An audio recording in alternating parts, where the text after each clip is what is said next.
maladie.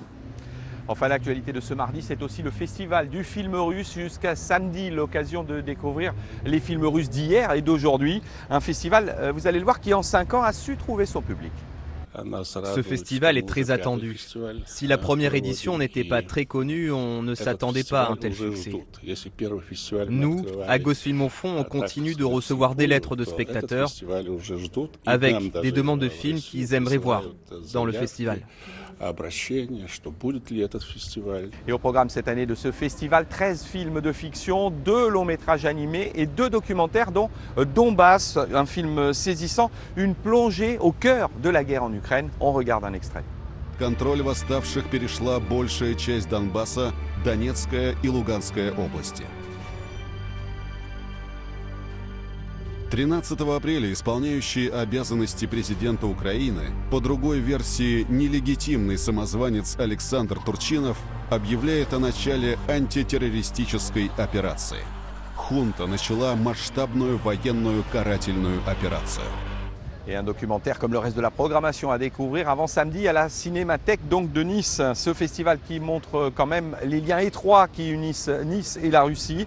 Une vieille histoire entre ces deux communautés, une histoire qui remonte à plus d'un siècle et demi et que nous racontent Yannick Fournigo et Lucas Baron. Si les Anglais sont les premiers touristes de la Riviera, ce sont les Russes qui ont fait connaître la Côte d'Azur dans toute l'Europe. Au milieu du 19e siècle, la noblesse russe se prend de passion pour Nice et la douceur de son climat. Ce qui est important, c'est l'arrivée en 1856 de la famille impériale russe. Alexandra Féodorovna arrive à Nice, elle est fatiguée, on vient à Nice aussi pour se soigner, pour se reposer.